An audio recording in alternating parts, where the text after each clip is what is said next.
میں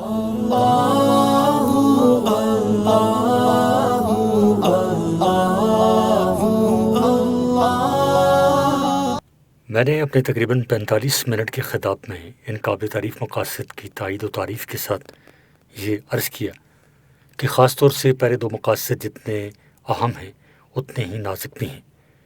ان مقاصد کو حاصل کرنے کے لیے کن اصولوں کو مد نظر رکھنا ضروری ہے، میں نے اختصار کے ساتھ ان کی وضاحت کی، جسے ان حضرات نے کھلے دل کے ساتھ قبول فرمایا، بلکہ بتایا کہ وہ انہی خطوط پر کام کر رہے ہیں۔ اس کے بعد ہم پرنام بٹ روانہ ہو گئے۔ شروع میں اس شہر کو پیارم پیٹ کہتے تھے اور بعد میں اس کا نام پرنام بٹ پڑ گیا۔ ان ناموں سے میں بچپن سے واقف تھا، اس لیے کہ جہاں ایک بڑے عالم اور بزرگ حضرت مولانا محمود حسن صاحب رہا کرتے تھے، جنہوں نے حضرت والد صاحب رحمۃ اللہ علیہ سے اصلاحی تعلق قائم کیا ہوا تھا، اور حضرت والد صاحب رحمۃ اللہ علیہ کی جواب طلب ڈاک میں ان کا لفافہ اکثر ہم دیکھا کرتے تھے، جس پر پیارم پیٹ یا پرنام بٹ کا پتہ لکھا ہوا ہوتا تھا۔ بلکہ میں نے سب سے پہلا مفصل فتویٰ انہی کے ایک سوال کے جواب میں لکھا تھا۔ رمضان المبارک میں جماعت تہجد کے جواز یا عدم جواز کے سلسلے میں انہوں نے ایک سوال حضرت والد صاحب رحمۃ اللہ علیہ کے پاس بھیجا تھا۔ میں اس سال مشکات شریف پڑھ کر چھٹیوں میں گھر آیا ہوا تھا۔ حضرت والد صاحب رحمۃ اللہ علیہ نے مجھے اس موضوع پر کتابوں سے حوالے جمع کرنے کا حکم دیا۔ میں نے حوالے جمع کرنے کے ساتھ جواب لکھنے کی بھی کوشش کی اور بغرض اصلاح حضرت والد صاحب رحمۃ اللہ علیہ کی خدمت میں پیش کیا۔ آپ نے معمولی تبدیلیوں کے بعد اسے فتوے کے طور پر روانہ فرمایا۔ 1946 میں حضرت والد صاحب قدس سرہ انہی کی دعوت پر مدراس تشریف لے گئے تھے اور پرنام بٹ میں کئی روز قیام فرمایا تھا۔ اب مولانا محمود حسن صاحب رحمۃ اللہ علیہ کے صاحبزادے جناب مولانا مفتی سعید احمد صاحب مدظل ہم اس علاقے میں مرجع خلائق ہیں، اور لوگوں کا کہنا ہے کہ وہ اپنی صورت و سیرت دونوں میں اپنے والد ماجد کا نمونہ ہیں۔ ان کے بارے میں مشہور ہے کہ وہ کہیں جاتے نہیں، لیکن وہ بندہ سے ملنے کے لیے امبور بھی تشریف لائے تھے، اور خود مجھے بھی وہاں جانے کا شوق تھا۔ سب سے پہلے ہم حضرت مولانا محمود حسن صاحب رحمۃ اللہ علیہ کے قائم کیے ہوئے مدرسے وسیعت العلوم گئے، جہاں طلباء اور اساتذہ سے خطاب ہوا، اور اس کے بعد یہاں سے ایک مشہور تاجر سید عبد الوہاب صاحب نے اپنے مکان پر دوپہر کے کھانے اور آرام کا انتظام کیا ہوا تھا۔ مجھے حضرت مولانا محمود حسن صاحب رحمۃ اللہ علیہ کا وہ گھر دیکھنے کا بھی شوق تھا جس میں میرے والد ماجد قدس سرہ نے قیام فرمایا تھا۔ آج کل اس میں مفتی سعید احمد صاحب مقیم ہیں۔ انہوں نے مکان کے اوپر کی منزل میں وہ سادہ سا کمرہ بھی دکھایا جس میں حضرت والد صاحب کا قیام رہا تھا۔ مجھے بچپن کی یہ بات یاد ہے کہ جب حضرت والد صاحب رحمۃ اللہ علیہ مدراس سے واپس تشریف لا رہے تھے تو ہمارے بھائی دیوبند کے اسٹیشن پر ان کا استقبال کرنے جا رہے تھے، اور مجھے بھی جانے کا شوق تھا، لیکن عین وقت پر کسی وجہ سے میرا ہاتھ جل گیا تھا، جس کی وجہ سے میں نہ جا سکا تھا، اور اس وجہ سے میرا صدمہ دو گنا ہو گیا تھا۔ پھر جب حضرت والد صاحب رحمۃ اللہ علیہ گھر میں داخل ہوئے تو سب سے پہلے انہوں نے مجھے گود میں اٹھا کر پیار کیا تھا۔ میری عمر اس وقت 3 سال سے کچھ ہی زیادہ ہوگی، لیکن مجھے وہ منظر آج بھی اسی طرح یاد ہے جیسے وہ کل کی بات ہو۔ یہیں پرنام بٹ میں جن حضرات سے ملاقات ہوئی ان میں جناب حکیم رضی الدین صاحب بھی تھے، جنہوں نے بتایا کہ وہ طب یونانی کا ایک ہسپتال چلا رہے ہیں، اور ہندوستان میں ایسے 40 ہسپتال ملک کے مختلف حصوں میں قائم ہیں، اور ان کے ساتھ ملحق طبیہ کالج بھی ہیں۔ اس سے معلوم ہوا کہ ہندوستان میں طب یونانی کے فروغ کے لیے اچھا کام ہو رہا ہے، اور اس کے ذریعے باشندوں کا سادہ علاج زر مبادلہ خرچ کیے بغیر آسان دیسی دواؤں کے ذریعے ہو جاتا ہے۔ مغرب کے بعد یہاں کی چوک مسجد میں ایک بڑا عوامی اجتماع تھا، جہاں عمومی انداز کا خطاب ہوا، اور عشائیہ کے بعد وہاں سے امبور میں اپنی قیام گاہ پر واپسی ہوئی۔ جمعرات 15 جولائی کو صبح 10 بجے سے علاقے کے سب سے بڑے مدرسے رفیق العلوم میں حاضری ہوئی۔ یہ مدرسہ ایک وسیع جگہ پر رہائشی سہولیات کے ساتھ قائم ہے، اور اس کے محترم حضرت مولانا مفتی سبیل صاحب متزلہم ہیں۔ انہوں نے آج یہاں علماء کرام کا ایک بڑا اجتماع رکھا تھا، اور اس میں شرکت کے لیے علماء کی ایک بڑی تعداد دور دور سے آئی ہوئی تھی۔ یہاں علماء اور مدارس کی ذمہ داریوں پر تقریباً 1.5 گھنٹے خطاب ہوا۔ امبور سے تقریباً 1 گھنٹے کی مسافت پر ایک شہر دانم باڑی کہلاتا ہے۔ حیدر علی رحمۃ اللہ علیہ اور سلطان ٹیپو کے انگریزوں اور مرہٹوں سے جو مارکے ہوئے ہیں، ان میں اس شہر کو جنگی اہمیت حاصل رہی ہے۔ اس شہر میں اب بھی مسلمانوں کی اکثریت ہے، اور یہ علاقہ شروع سے پاکستان کی حمایت کے لیے مشہور ہے۔ چنانچہ یہاں ایک روڈ کا نام اب بھی محمد علی جناح روڈ، ایک کا علامہ اقبال روڈ اور ایک کا محمد علی جوہر روڈ ہے۔ جمعرات ہی کی شام کو مغرب سے پہلے ہم یہاں کے قدیم مدرسے معدن العلوم گئے، اور مغرب کے بعد دوسرے بڑے مدرسے احیاء العلوم میں خطاب ہوا۔ یہاں کے علماء نے بتایا تھا کہ اس شہر میں بعض ایسے حلقے ہیں جو قرآن کریم کو محض ترجمے کی بنیاد پر مفسرین سے بالکل بے نیاز ہو کر پڑھنے اور سمجھنے کی دعوت دیتے ہیں، اور اس کے نتیجے میں اسلاف کی تفسیروں کو بے فائدہ قرار دے کر خود اپنی سوچ سے شریعت کے احکام میں تحریف کے مرتکب ہوتے ہیں۔ اس لیے یہاں قرآن فہمی کے اصولوں کے موضوع پر الحمدللہ مفصل خطاب ہوا۔ کرناٹک میں اگلے دن جمعہ تھا، اور حاجی فاروق صاحب نے اصل پروگرام میں یہ طے کیا ہوا تھا کہ جمعہ امبور کی مسجد میں پڑھا جائے، اور پھر شام کو بنگلور روانہ ہو کر 2 دن بنگلور میں قیام رہیں۔ لیکن میری خواہش تھی کہ بنگلور کے پروگرام میں 1 دن کا اضافہ کر کے سلطان ٹیپو شہید رحمۃ اللہ علیہ کے شہر سرنگا پٹم میں بھی حاضری ہو جائے۔ اس لیے پروگرام میں تبدیلی کر کے ہم دانم باڑی سے عشاء کے بعد بذریعہ کار بنگلور کے لیے روانہ ہو گئے، اور 2 گھنٹے کے سفر کے بعد 12 بجے رات بنگلور شہر میں داخل ہوئے۔ ہمارے میزبان حاجی فاروق صاحب کا یہاں بھی ایک خوبصورت مکان ہے جس میں ہمارا قیام ہوا۔ جمعہ 16 جولائی کا دن ہم نے بنگلور میں اس لیے بڑھایا تھا کہ اس میں سلطان ٹیپو شہید رحمۃ اللہ علیہ کے شہر سری رنگا پٹم میں حاضری دیں۔ چونکہ اس پروگرام کا چند احباب کے سوا کسی کو علم نہیں تھا، اس لیے خیال یہ تھا کہ 1 دن کا دورہ خاموشی سے کر کے واپس آ جائیں۔ البتہ چونکہ فاصلہ کافی زیادہ تھا اور جمعہ وہیں ہونا تھا، اور مجھے دوپہر کے کھانے کے بعد کچھ آرام کی بھی ضرورت ہوتی ہے، اس لیے بنگلور کے مولانا شبیر صاحب نے بتایا کہ وہاں ایک ادارہ دارالامور کے نام سے قائم ہے، اسی میں دوپہر کے کھانے اور آرام کا انتظام کر دیا گیا ہے، اور انہیں تاکید کر دی گئی ہے کہ اس دورے کو شہرت نہ دیں تاکہ ہجوم نہ ہو۔ چنانچہ ہم صبح 9:30 بجے کے قریب روانہ ہوئے، اور تقریباً 2-2.5 گھنٹے کا سفر کار سے طے کیا۔ یہ پورا راستہ سرسبز و شاداب اور دلفریب وادیوں سے گزرتا تھا جو قلب و نظر کو تازگی بخشتی رہیں، اور ساتھ ہی ان وادیوں میں حیدر علی رحمۃ اللہ علیہ اور سلطان ٹیپو رحمۃ اللہ علیہ کی تگ و تاز کا تصور بندھا رہا۔ سلطان ٹیپو کے شہر میں سلطان ٹیپو کے شہر کا نام سرنگا پٹم ہے۔ یہی نام ہم نے تاریخوں میں پڑھا تھا، لیکن یہاں اس کو سری رنگا پٹنم کہا جاتا ہے، اور بعض جدید تاریخوں میں بھی اسی طرح درج ہے۔ ہم یہاں پہنچے تو جمعہ کا وقت قریب تھا۔ دارالامور پہنچ کر نماز کی تیاری کا خیال تھا، اور اگرچہ اس سفر کی شہرت نہ کرنے کی تاکید کر دی گئی تھی، لیکن جب دارالامور پہنچے تو اچھا خاصا ہجوم تھا، اور معلوم ہوا کہ یہ حضرات کسی طرح خبر پا کر شہر میسور سے جہاں پہنچ گئے ہیں۔ وضو کر کے ہم اس مسجد میں پہنچے جو مسجد اقصیٰ کے نام سے موسوم ہے۔ یہاں کے امام صاحب نے فرمائش کی کہ جمعہ سے پہلے میں خطاب کروں اور جمعہ بھی میں ہی پڑھاؤں۔ چنانچہ جمعہ سے پہلے کچھ دیر وہاں خطاب ہوا، جس میں نے عرض کیا کہ سلطان ٹیپو رحمۃ اللہ علیہ کی زندگی سے ہمیں یہ سبق لینا چاہیے کہ جو کام اللہ تعالیٰ کی رضا کی خاطر اخلاص سے انجام دیا جائے اسے کبھی ناکام نہیں کہا جا سکتا۔ سلطان ٹیپو رحمۃ اللہ علیہ نے اخلاص کے ساتھ دین کی سربلندی اور سلطنت خداداد کے دفاع کے لیے اپنی جان کی بازی لگائی، اور اگر غداروں کی غداری نہ ہوتی تو وہ ہندوستان سے انگریزوں کو مار بھگانے کی صلاحیت رکھتے تھے۔ غداری کے نتیجے میں وہ اس مقصد میں کامیاب نہ ہو سکے، لیکن ان کی زندگی اللہ تعالیٰ کے یہاں کامیاب ہیں۔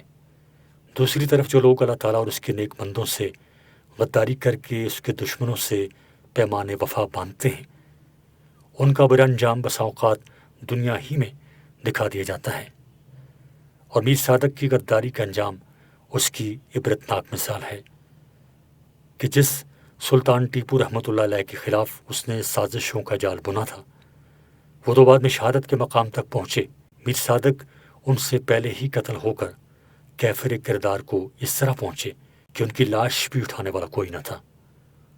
تقریر کے بعد خطبہ اور جمعہ کی نماز بھی اسی مسجد میں پڑھانے کی سعادت ملی۔ عزیز طلباء، یہ آڈیو ریکارڈنگ آپ کے لیے ہیومینیٹیرین ڈیولپمنٹ آرگنائزیشن ایبٹ آباد کے زیر اہتمام کی گئی۔ ادارہ 2012 سے اپنی مدد آپ کے تحت صحت، تعلیم اور معاشی خود مختاری کے شعبوں میں بہتری کے لیے کوشاں ہے۔ الحمدللہ صوبہ خیبر پختونخوا کی 11ویں تا ماسٹرز سطح کی نصابی کتب اور کورسز کی آڈیو ریکارڈنگ میں کامیابی سے منتقلی کے بعد ادارہ اب علامہ اقبال اوپن یونیورسٹی کے مختلف کورسز کی نصابی کتب کو آڈیو ریکارڈنگ میں منتقل کرنے میں سرگرداں ہے، جس سے نہ صرف علامہ اقبال اوپن یونیورسٹی سے منسلک قومی بلکہ بین الاقوامی سطح کے طلباء بھی استفادہ حاصل کر سکیں گے۔ اس کے علاوہ پبلک سروس کمیشن، CSS اور دیگر غیر نصابی کتب کی آڈیو ریکارڈنگ میں منتقلی کا کام بھی جاری ہے۔ اس تمام تر کاوش کا بنیادی مقصد نابینا طلباء کی اعلیٰ تعلیم تک رسائی کو ممکن بنا کر انہیں ملک و قوم کی ترقی و خوشحالی میں بھرپور کردار ادا کرنے کے قابل بنانا ہے۔ نابینا طلباء کے علاوہ دیگر طلباء بھی ہمارے YouTube چینل HDO ایبٹ آباد پر جا کر اس مفت تعلیمی سہولت سے فائدہ اٹھا سکتے ہیں۔ Humanitarian development organization Abbottabad, email hdo@gmail.com،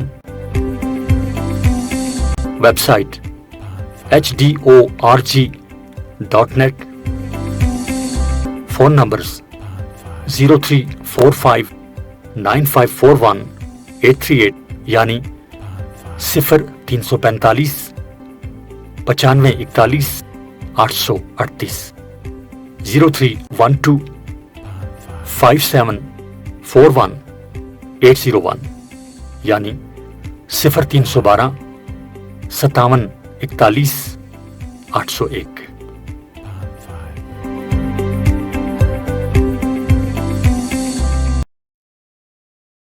نماز کے بعد سلطان حیدر علی اور سلطان ٹیپو رحمہم اللہ تعالیٰ کی مزارات پر حاضری کے وقت جذبات کی عجیب کیفیت تھی۔ اللہ تعالیٰ ان کے درجات میں بہم ترقی عطا فرمائے کہ انہوں نے اس آخری دور میں عادل مسلمان سلاطین کا ایک نمونہ دکھایا، اور ٹیپو رحمۃ اللہ تعالیٰ ایک مثالی اسلامی حکومت کا نقشہ پیش کیا۔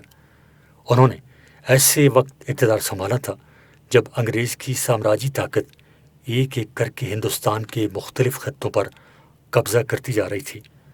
ٹیپو نے اپنے لڑکپن سے انگریزوں اور مراٹھوں کے ساتھ جنگ کی فضا میں سانس لیے تھے، اور اپنے والد کی وفات کے بعد جنگ ہی کی حالت میں سلطنت سنبھالی تھی۔ اس کے باوجود اس نے میسور کی سلطنت خداداد کو ایک جدید اور ترقی یافتہ ریاست بنانے میں کوئی دقیقہ نہیں چھوڑا۔ ملک میں تعلیم و تربیت کا اعلیٰ نظام نافذ کیا، بہت سی کتابیں لکھوائیں، طرح طرح کی صنعتیں قائم کی، مضبوط بحری بیڑا تیار کیا، ٹائپ کا پریس قائم کیا، اردو کا اخبار جاری کیا، آبپاشی کا بہترین نظام بنایا، مجرموں کو سزا دینے کے ایسے طریقے ایجاد کیے جن سے ملک کی ترقی میں مدد ملے۔ ملک میں مطلق العنان بادشاہت کے بجائے اسلامی شرائعیت کی بنیاد ڈالی اور مجلس شورا قائم کی۔ ملک میں پھیلی ہوئی بے روی اور جہلانہ رسموں کو مٹایا، اسلامی شریعت کے احکام نافذ کیے، لوگوں میں انگریزوں کی جارحیت کے خلاف جہاد کا جذبہ پیدا کیا، اور اس کے لیے نت نئے ہتھیار بنائے۔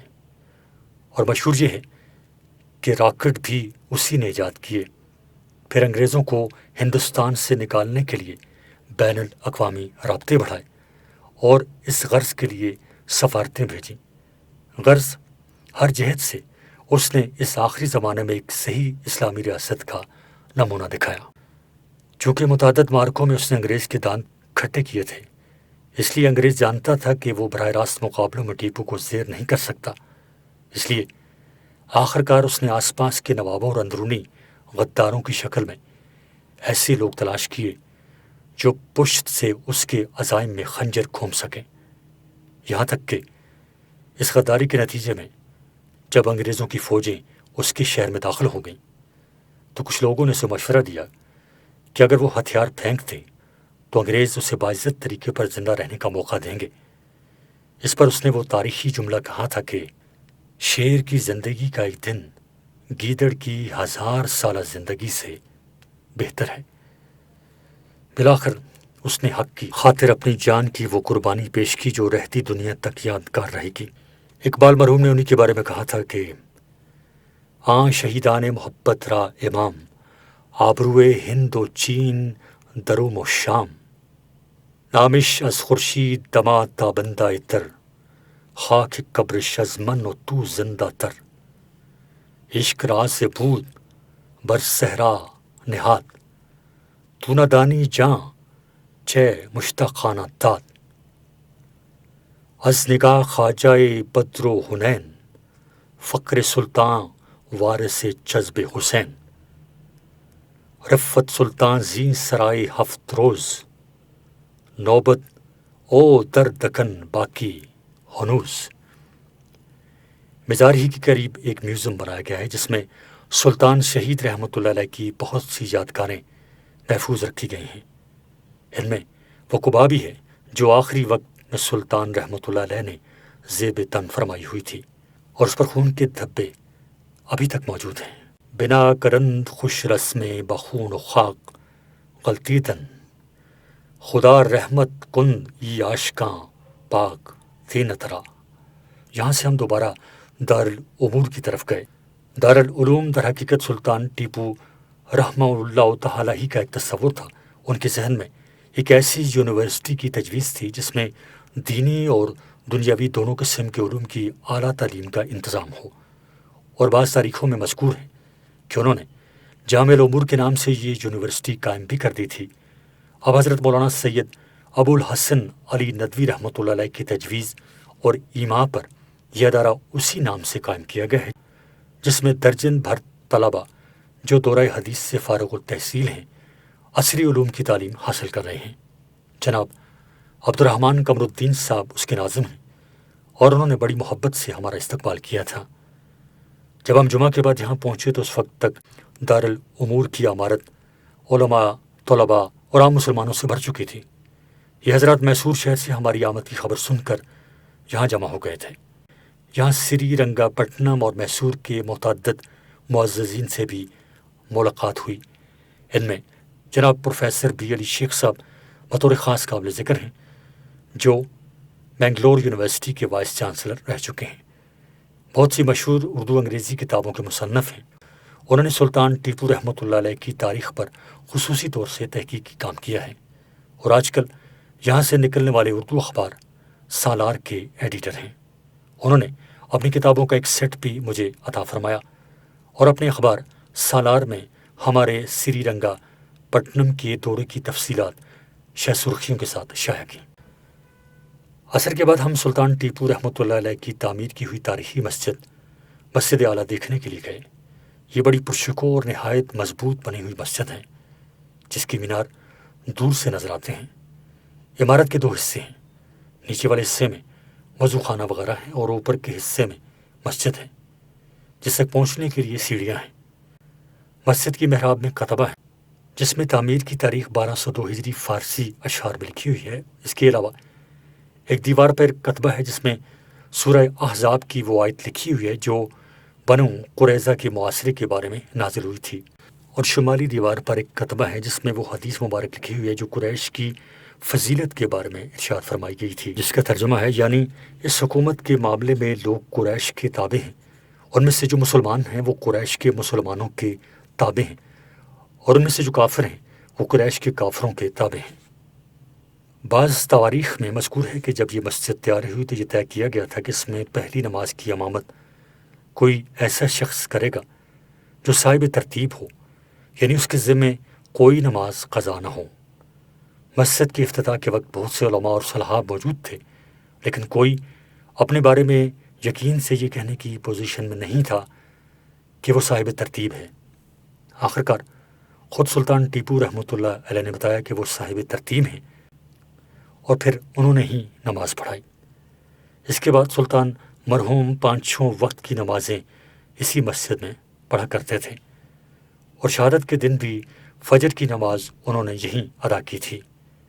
محل سے مسجد میں آنے کے لیے وہ عام راستے سے آنا اس لیے پسند نہیں کرتے تھے کہ ان کے آنے سے صفوں میں بیٹھے ہوئے لوگوں کی عبادت میں خلل اندازی نہ ہو۔